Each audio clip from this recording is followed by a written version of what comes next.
नमस्कार, good morning. मैं हूं आपके साथ जया मिश्रा। लोकसभा चुनाव के स्पेशल शो में आप सभी का स्वागत है। पिछले 2 दिन से प्रधानमंत्री मोदी का एक बयान इन दिनों सुर्खियों में है। मोदी ने कांग्रेस पर पोलराइजेशन के आरोप लगाए और घुसपैठियों का सपोर्ट करने वाले लोगों पर भी कटाक्ष किया। इसी बयान को विरोधी दलों ने मुद्दा भी बना लिया और चुनाव का पैटर्न विकास सरकार की योजनाओं से शिफ्ट होकर धर्म पर आ गया है। सवाल है कि पहले चरण के चुनाव के बाद और दूसरे चरण से पहले क्या इस तरह के बयान किसी रणनीति के तहत दिए जा रहे हैं या फिर चुनाव में नेताओं की लाइन लेंथ बदलना आम बात हो चुकी है। क्या वाकई ध्रुवीकरण के नाम पर आगे का चुनाव लड़ा जाएगा या फिर एक बार फिर से ग्राउंड पर विकास की बातें वोटर्स को मतदान केंद्र तक लेकर पहुंचेंगे। इसी समीकरण को समझने के लिए हमारे संवाददाता श्रीनिवास बिहार के अररिया में थे। जनता का मूड कैसा था, वोट किस पर पड़ेगा, जाति के नाम पर या फिर व्यक्ति के नाम पर, इस एक्सक्लूसिव रिपोर्ट में ये समझने की उन्होंने कोशिश की है।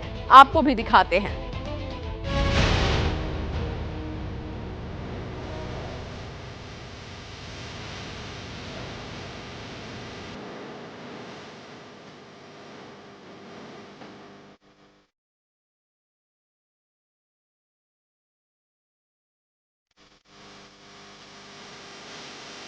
क्या पहले चरण की वोटिंग के बाद नेताओं की लाइन बदल गई?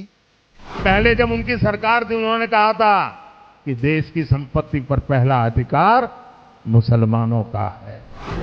क्या विकास, इंफ्रास्ट्रक्चर और राष्ट्रवाद बैक सीट पर चले गए? मनमोहन सिंह, आपके प्रधानमंत्री ने कहा था संसाधन पर पहला अधिकार माइनॉरिटी का है, आदिवासी दलित का नहीं है। क्या अब मंदिर, मुसलमान, घुसपैठियों पर चुनाव लड़ा जाएगा? ये संपत्ति इकट्ठी करके किसको बांटेंगे? जिनके ज्यादा बच्चे हैं उनको बांटेंगे, घुसपैठियों को बांटेंगे। क्या आपकी मेहनत की कमाई का पैसा घुसपैठियों को दिया जाएगा? ऐसा क्या हो गया कि नेताओं को अब कसम खानी पड़ रही है, मां के दूध की याद दिलानी पड़ रही है? बार भारतीय जनता पार्टी का झंडा पश्चिम बंगाल में फहरा दीजिए, हम ये देखते हैं किसने मां का दूध पिया है जो संदेश खाली जैसी घटना करने की जरूरत कर सकता है। क्या पहले चरण की कम वोटिंग ने बड़े बड़े मुद्दों का मीटर डाउन कर दिया? बहनों और भाइयों, ब्रज भूमि का भी अब नंबर आने वाला है। अयोध्या और काशी ने अपने लक्ष्यों को प्राप्त कर लिया है। अब तो बारी आप ही की है। एक तरफ कांग्रेस थी, राम जन्मभूमि के लिए हमसे कहते थे क्या प्रमाण है कि राम का जन्म अयोध्या में हुआ।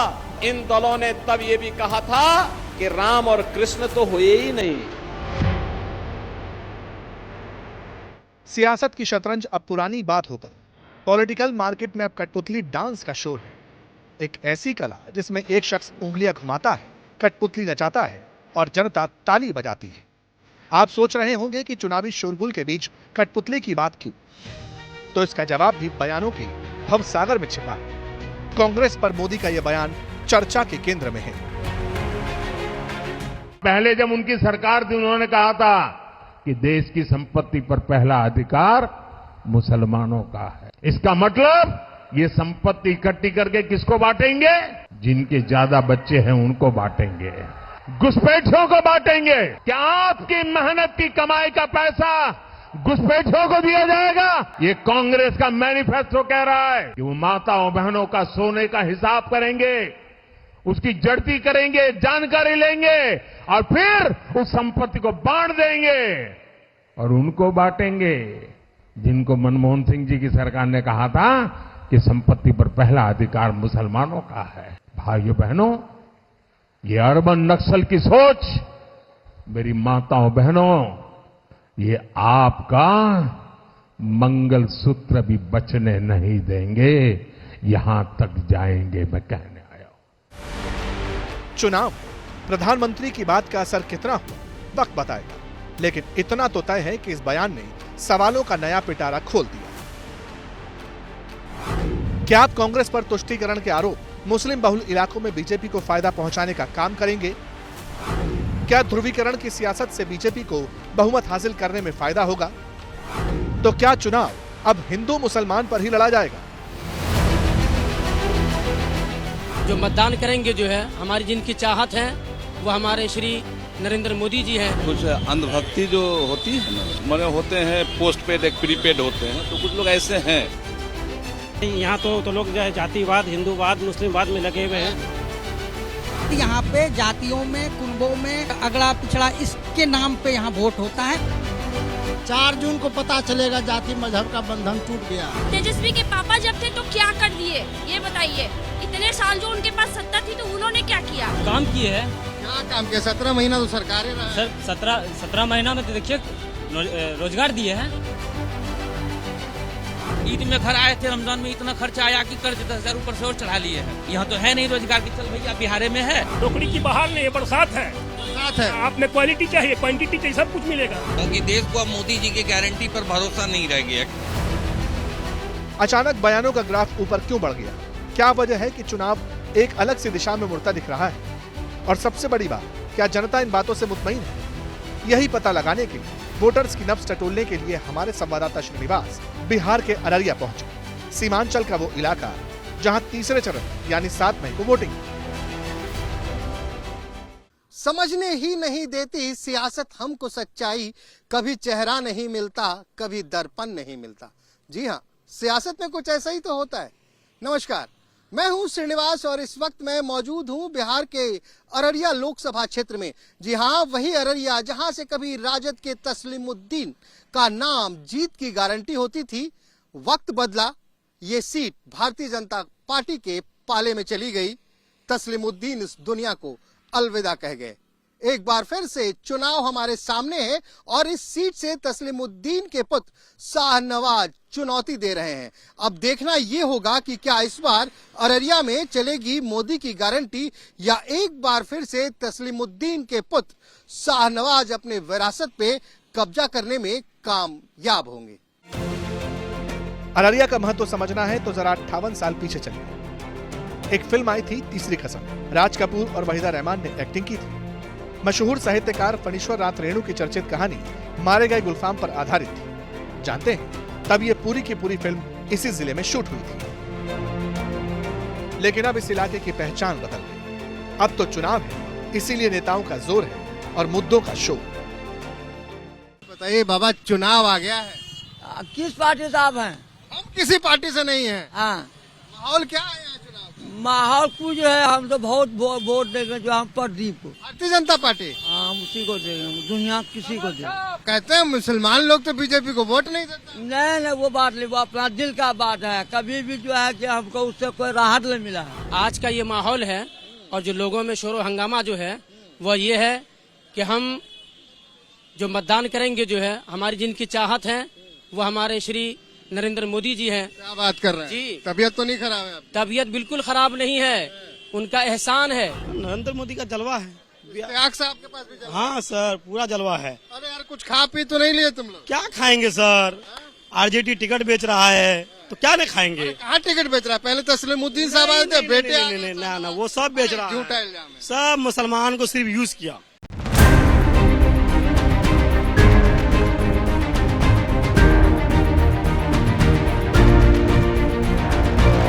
तो ग्राउंड का पहला सर्वे आया। मोदी, मुसलमान और मतदान में खुलकर केंद्र सरकार की नीतियों की बात हुई। सांसद के काम की तारीफ हुई। लेकिन क्या ये अररिया के सभी वोटरों के मन की बात है? मन में मोदी का काम और योजनाओं का नाम बसता है? पहले सीमांचल के अररिया का समीकरण देख लीजिए। अररिया का कास्ट फैक्टर थोड़ा जटिल है। यहाँ 45% मुसलमान और 54% हिंदू। 54% में से भी 14% अनुसूचित जाति से हैं। अगर सांप्रदायिक आधार पर ध्रुवीकरण होता है तो फिर मुस्लिम कैंडिडेट तभी जीत सकता है जब उसे हिंदू कम्युनिटी के भी कुछ वोट पड़े। आज हालात जो है, यहाँ लोग यहाँ से अधिक पलायन क्यों हो रहा है, उस पर बहस होनी चाहिए। सीमांचल से पलायन बहुत है जी। क्यों हो रहा है? आज यहाँ से उठा करके आप पंजाब और हरियाणा जा रहे हैं। पंजाब हरियाणा के लोग यहाँ कमाने क्यों नहीं आ रहे हैं? आप क्यों जा रहे हैं? पलायन मुद्दा होगा क्या? पलायन मुद्दा बिल्कुल मुद्दा होगा, बेरोजगारी मुद्दा होगा। अरे मैं आपको बताऊं क्या मुद्दा होगा। हिंदू मुद्दा होगा, मुसलमान मुद्दा होगा। सुनिए, पंडित मुद्दा होगा, यादव मुद्दा होगा, राजपूत मुद्दा होगा, भूमिहार मुद्दा होगा, बेकार वाले मुद्दे। नहीं तो सबसे बड़ी चीज है कि उस मुद्दे को लेकर चलते रहिए आप। यही चलता है तो जो आने वाला समय है भाई साहब याद रखिएगा कि वो फिर चीन और जो रूस है वो व्यवस्था हो जाएगी, संविधान खतरे में आ जाएगा। आप चिंता मत कीजिए, ये तानाशाही है, सारा बकवास है। हकीकत यही है अभी देश का स्थिति कि बहुत सुचारू रूप से चल रहा है मोदी जी के हाथ में। कैसे चल रहा है? भ्रष्टाचारी जो है उनको जेल में डाला जा रहा है, जो कानून का उल्लंघन किया है उनको जेल में डाला जा रहा है, और जो सही रास्ते पर है। अजीत पवार का नाम सुने हैं? जी। कौन है अजीत पवार? जो है वो कृषि मंत्री था पहले, वो महाराष्ट्र का। हमने सुना था एक दिन मोदी जी गए थे महाराष्ट्र में और बोले कि 70,000 करोड़ का घोटाला, चक्की पीसिंग और वो पता था हल्के से बीजेपी में घुसिंग क्लीन। ठीक है, बीजेपी में वो घुसे हैं, लेकिन उसका केस क्लोज नहीं हुआ है। भ्रष्टाचार का जो आरोप था वो चल ही रहा है। वोटरों की आवाज से ये लगने लगा था कि अररिया चुनाव में बड़े ट्विस्ट और सस्पेंस है। एक तरफा चुनाव तो दूर की बात, क्योंकि 2 कदम पर ही वोटर की आवाज बदल रही थी। बहरहाल श्रीनिवास का जनता से संवाद जारी था, चुनाव मुद्दों पर या चेहरे पर। तेजस्वी कह रहे कि हमने इतना रोजगार। ठीक है, तेजस्वी के पापा जब थे तो क्या कर दिए ये बताइए। इतने साल जो उनके पास सत्ता थी तो उन्होंने क्या किया? जंगल राज। आज खुल के बोल रहे, डर नहीं लग रहा है किसी से, खुल के बोल रहा है। उस टाइम महिला घर से नहीं निकलती थी, ठीक है, कि कैसे बोलेंगे बाप रे ये कर देगा। लोग के लिए महंगाई मुद्दा नहीं है, सिर्फ मोदी मुद्दा है। नहीं, मोदी मुद्दा नहीं है, मोदी काम कर रहा है, उससे महंगाई क्या? महंगाई देखिए सर, आप बताइए महंगाई है? नहीं, कुछ भी नहीं है, विकास मुद्दा है, बहुत विकास हो रहा है। मोदी जी चलेंगे? दौड़ेंगे। क्यों दौड़ेंगे भाई? इतना काम किए हैं, अरे देश में बेरोजगारी बहुत ऊपर है, बेरोजगारी। अब हम घर में बैठे रहेंगे तो बेरोजगारी होगी। कैमरे के सामने वोटर इतना वोकल है, लेकिन चुनाव में पब्लिक का मूड क्या होगा? क्या मूड स्विंग होगा? ये भी नेताओं को समझना चाहिए। बिहार में नीतीश और बीजेपी मिलकर चुनाव लड़ रहे हैं। दूसरी ओर आधा दर्जन राजनीतिक दलों का इंडिया अलायंस है। अररिया में बीजेपी ने अति पिछड़ा वर्ग से आने वाले प्रदीप कुमार सिंह को फिर से टिकट दिया है। वहीं आरजेडी ने यहां पूर्व केंद्रीय मंत्री तस्लीमुद्दीन के बेटे शाहनवाज आलम को उम्मीदवार बनाया है। पिछली बार प्रदीप कुमार सिंह ने इसी सीट से आरजेडी के सरफराज आलम को हराया था। क्या इस बार यही नतीजा रिपीट होगा या फिर जनता ने कुछ और ठान लिया है? बताइए। तो अब चुनाव आ गया, क्या करेंगे? अब तो चुनाव आ गया, क्या करेंगे? आप क्या करेंगे? जिसको मन होगा उसको देंगे। नीतीश कुमार को नहीं देंगे। घुसखोरी हो रहा है। हाँ, घुसखोरी हो रहा है। माहौल तो सब ठीक है। राष्ट्र वैभव पर जाने के लिए अररिया की जनता फिर इस बार तैयार है। कौन चलेगा? भतीजा को लाएंगे। भतीजा को? जी सर। भतीजा मैंने चाचा भाषा नीतीश बाबू के भतीजे को? जी। अरे वो मछली बहुत खाते हैं। मछली नहीं खाते सर, आप लोग हेलीकॉप्टर में उड़ के नहीं सर, मीडिया वाले ये लोग ये करते हैं। वोटर के तेवर नेताओं को अच्छी तरह देखने और समझने चाहिए, क्योंकि यही पब्लिक चुनाव में अपने मताधिकार का इस्तेमाल करने वाली है। वैसे जिस वक्त अररिया में हमारे रिपोर्टर जनता के मूड की टोले रहे थे, उसी दौरान सीमांचल के ही किशनगंज में मोदी मुसलमान वाले एपिसोड में ओवैसी भाईजान की एंट्री होगी। बिहार का ये वो इलाका है जहां करीब 68% आबादी मुसलमानों की है। अब मोदी ने घुसपैठियों वाला बयान दिया था, ओवैसी ने इसे लपक लिया, फौरन पलटवार कर दिया। हमारे भारत के प्रधानमंत्री नरेंद्र मोदी का एक भाषण हुआ, उन्होंने क्या कहा कि मुसलमान बच्चे बहुत पैदा करते हैं। भारत में मुस्लिम हमारी मां और बहनों का जो फर्टिलिटी रेट है वो 2.36 है, कम हुआ है। अच्छा मोदी जी, आपके कितने भाई हैं? 6। अमित शाह के कितनी बहनें हैं? 6। रविशंकर प्रसाद के कितने भाई बहन? 7। दूसरा उन्होंने कहा कि यहां पर घुसपैठी है। मोदी जी, आप देश को तोड़ने का काम कर रहे हैं। चुनावी सीजन में इस तरह के बयानों का मतलब यही है कि अब की बार ध्रुवीकरण पर ही आर पार, यानी हिंदू मुसलमान करते जाओ, अपने वोटर जोड़ते जाओ। लेकिन क्या आज का वोटर इस तरह की बातों पर यकीन करता है? क्योंकि चुनाव दर चुनाव ओवैसी पर पर्दे के पीछे से बीजेपी के फेवर में पोलराइजेशन के इल्जाम लगते रहे हैं। क्या जनता इन बातों को समझ रही है?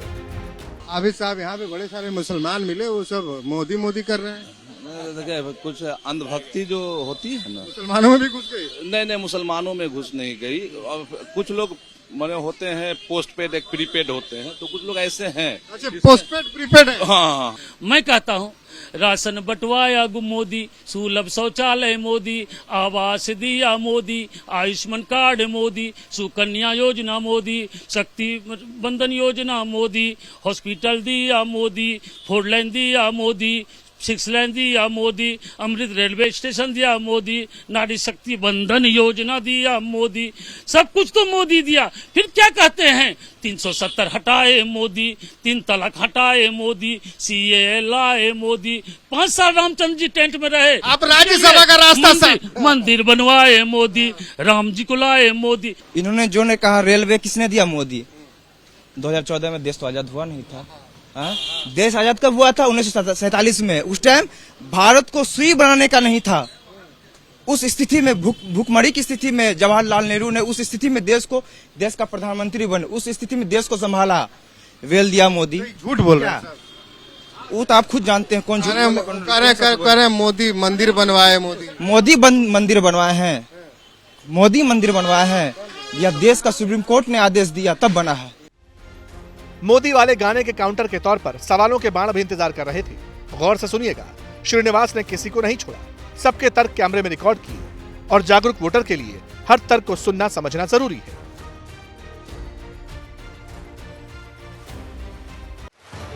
हर साल बाढ़ की मार झेलने वाले अररिया को लेकर हमारे संवाददाता श्रीनिवास को एक और दिलचस्प जानकारी पता चली। लोगों ने बताया कि अभी तो सब कैमरे पर बोल रहे हैं, लेकिन चुनाव आते आते जातियों की गोलबंदी होने लगेगी।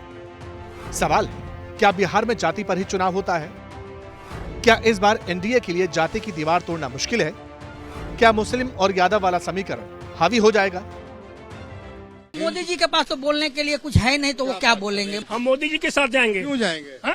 विकास दिए हैं, विकास दिए हैं, विकास दिए हैं। इसके पहले अंधकार था, शिक्षा है, सब कुछ है। नौकरी की बहार है। नौकरी की बहार नहीं है, बरसात है। लालटेन में तेल आप कहाँ जैसे जरते? लालटेन में तेल नहीं है न, लालटेनों खत्म, किरासन तेलों खत्म। मोदी जी को वोट महंगाई के नाम पर नहीं पड़ा है। मोदी जी का वोट विश्व के पटल पर खुट्टा गाड़ने का मिला है।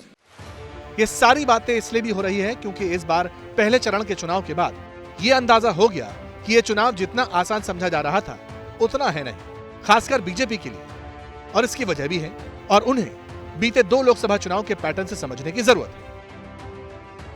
2014 में बीजेपी ने मोदी को चेहरा बनाया था, तब यूपीए सरकार के 10 साल के शासन वाली एंटी इनकम्बेंसी थी।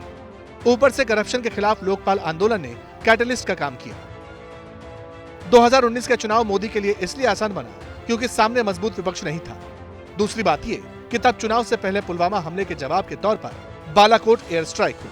राष्ट्रवाद के मुद्दे ने जाति और धर्म की दीवार गिरा दी और नेशन फर्स्ट के माहौल में बीजेपी 300 पार चली गई। सवाल है, अररिया में जाति चलेगी या विकास? वैसे इस जिले का 90% से ज्यादा हिस्सा ग्रामीण है, इसीलिए श्रीनिवास गांव देहात भी पहुंचे।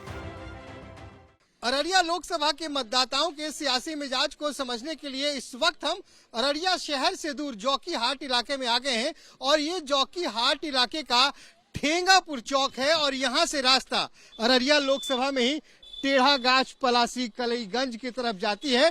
तो अब ये देखना होगा कि आखिर इस ठेंगापुर चौक के लोग आने वाले चुनाव में किसे दिखाएंगे ठेंगा और किसकी झोली में डालेंगे जीत। चुनाव आ गया, अब रह गया कुछ ही दिन, क्या माहौल है इलाके में? माहौल तो सर वो तो काम का हमारा तो है नहीं, हम तो जानते नहीं, हम तो दुकानदार आदमी है। मुद्दा तो सबका वही मुद्दा है कि बेरोजगारी है, यहाँ काम धंधा तो कोई खास है नहीं। अक्सर आदमी जितना भी जो पढ़े लिखे लोग हैं वो भी तो यहाँ से अपना प्लान करते हैं दिल्ली की तरफ। प्रचंड बहुमत पर सवार मोदी इस बार चुनाव मैदान में है, लेकिन लगता है प्रचंड मुद्दों की कमी है। ऐसा माना जा रहा है कि लोग पोलिंग बूथ में इसलिए नहीं जा रहे क्योंकि उन्हें मतदान केंद्र तक जाने की कोई ठोस वजह नहीं मिल रही। हो सकता है इसी वजह से शायद पहले फेज में कम वोटिंग हुई और वोटर जाति में बढ़ता भी नजर आए। सवाल है, अररिया में जाति चलेगी या विकास? वैसे इस जिले का 90% से ज्यादा हिस्सा ग्रामीण है, इसीलिए श्रीनिवास गाँव देहात भी पहुँचे। अब यहाँ एक नया समीकरण था, यानी ग्रामीण बस्ती का वोटर जिधर जाएगा वो कैंडिडेट हैवीवेट बन जाएगा। वैसे इस सीट पर आरजेडी भी 2 बार जीत चुकी है, लेकिन अगर विधानसभा सीटों के नतीजों को देखें तो 6 में से 3 पर बीजेपी की जीत हुई। हालांकि कोरोना के बाद कई लोग वापस लौट आए और इनके लिए पलायन अब भी बड़ा मुद्दा है। बताइए क्या आपको मुद्दा क्या है? विकास, रोजगार, महंगाई? बोले ना विकास तो हुआ ही नहीं है तो क्या बोलेंगे हम। रोजगार रोजगार भी नहीं है। रोजगार तो हम सब खुद यहाँ से बाहर चले गए। कहाँ चले गए? और कहाँ, केरला की तरफ कर रहे हैं। और चलिए सीधे आपको बड़ी खबर बता दें, जम्मू कश्मीर के राजौरी में एक बार फिर से टारगेट किलिंग की गई है और एक शख्स की गोली मारकर हत्या कर दी गई है। अज्ञात लोगों ने वारदात को अंजाम दिया है। इलाके में सर्च ऑपरेशन इस वक्त चल रहा है। टारगेट किलिंग का मामला फिर से जम्मू कश्मीर के राजौरी में सामने आया है। इलाके में इस वक्त सर्च ऑपरेशन चल रहा है। बताएं आपको कि टारगेट किलिंग हुई है और अब इस पूरे मामले में जांच हो रही है। 24 के लोकसभा चुनाव में दिख रहा है खानदान, फिर चाहे वो उत्तर प्रदेश की मैनपुरी लोकसभा सीट हो या फिर मध्य प्रदेश में ज्योतिरादित्य सिंधिया की गुना सीट, हर जगह सियासत में विरासत संभालने वाले चेहरे दिखाई देने लगे हैं। मैनपुरी में अपनी मां डिंपल यादव के चुनाव प्रचार के लिए बेटी अदिति यादव एड़ी चोटी का जोर लगा रखी हैं। अखिलेश यादव की बेटी अदिति चर्चा में हैं क्योंकि वो पहली बार इस तरह से चुनावी सभाओं में दिखाई दे रही हैं। कई जगह तो बिना मां के भी पहुंचकर वोट की अपील कर रही हैं। तो दूसरी तरफ गुना की बात की जाए तो गुना में ज्योतिरादित्य सिंधिया के बेटे महा आर्यमन पूरे फॉर्म में दिखाई दे रहे हैं। तो भारत आपको बताएं कि किस तरीके से खानदान पर ये पूरा सियासत टिका हुआ है, ये रिपोर्ट आपको दिखाते हैं। समाजवादी पार्टी की नींव रखने वाले मुलायम सिंह यादव की पोती। समाजवादी पार्टी का आंदोलन है, समाजवादी पार्टी एक आंधी है, एक सैलाब है। हमारी भारत माता के विकास में कोई अवरोध पैदा करेगा तो उसको जड़ मूल से उखाड़ के रखने का प्रयास करेगी। उसका नाम है समाजवादी।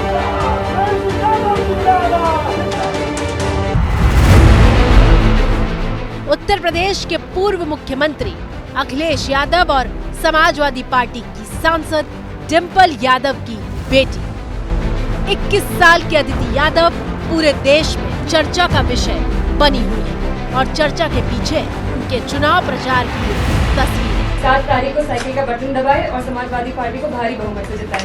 धन्यवाद। जय समाजवाद।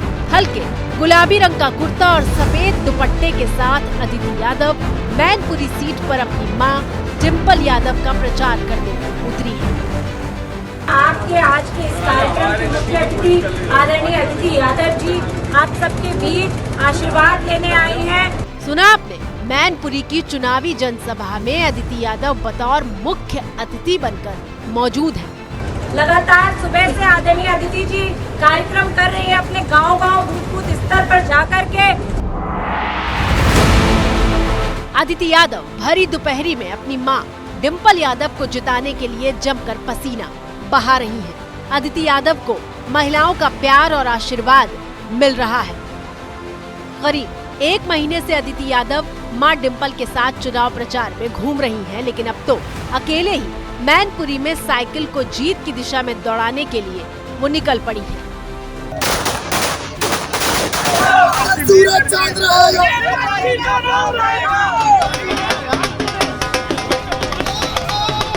जो नेताजी ने राजनीति की है उसका समर्थन जनता ने किया है। बहुत खुशी की बात है। उत्तर प्रदेश की मैनपुरी लोकसभा सीट हमेशा से हॉट सीट रही है। 1996 से लेकर इस सीट पर हमेशा साइकिल ही दौड़ी, चाहे राम लहर हो या फिर मोदी रहे। इस सीट पर समाजवादी पार्टी का ही कब्जा रहा है। जिंदाबाद! जिंदाबाद! जिंदाबाद! जिंदाबाद! मैनपुरी लोकसभा सीट को मुलायम परिवार का किला कहा जाता है। इस सीट से 5 बार मुलायम सिंह यादव सांसद चुने गए। धर्मेंद्र यादव और तेज प्रताप भी यहीं से चुनाव जीतकर राजनीति में आए थे। मुलायम सिंह यादव के निधन के बाद मैनपुरी लोकसभा सीट खाली हुई थी और इस सीट पर हुए उपचुनाव में डिंपल यादव ने जीत दर्ज की थी। समाजवादी पार्टी ने मैनपुरी की मौजूदा सांसद और मुलायम सिंह यादव की बहू डिंपल यादव को ही उम्मीदवार बनाया है। समाजवादी पार्टी और गठबंधन की सोच जो है वो विकासवादी सोच है। हम सब लोग साथ हैं, सब लोग मिलकर आगे बढ़ेंगे और एक ऐसी सरकार बनाएंगे जहां युवाओं को रोजगार मिलेगा, जहां महिलाओं को सुरक्षा मिलेगी, जहां महिलाओं को पेंशन मिलेगी। बीजेपी ने डिंपल यादव के खिलाफ योगी सरकार में कैबिनेट मंत्री जयवीर सिंह को टिकट दिया है। जयवीर सिंह भी मैनपुरी सीट जीतने के लिए पूरा जोर लगा रहे हैं।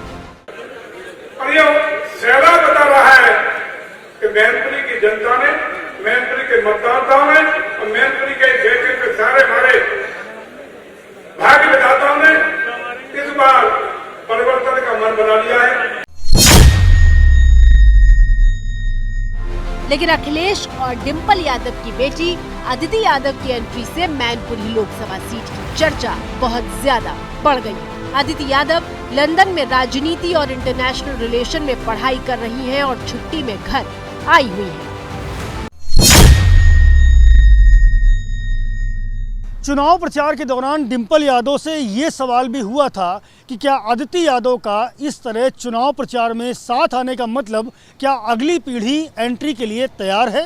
तो डिंपल यादव ने जवाब दिया था कि लाइफ में सबको हर तरह का एक्सपीरियंस लेना चाहिए, उन्हें देखना चाहिए कि किस तरह का चुनावी उत्सव चल रहा है। अदिति यादव की चर्चा उस वक्त सबसे ज्यादा हुई जब मां के साथ चुनाव प्रचार के लिए पहुंची बेटी ने किसी तरह का VIP ट्रीटमेंट नहीं लिया था और वो कार्यकर्ताओं के बीच में बैठी थी।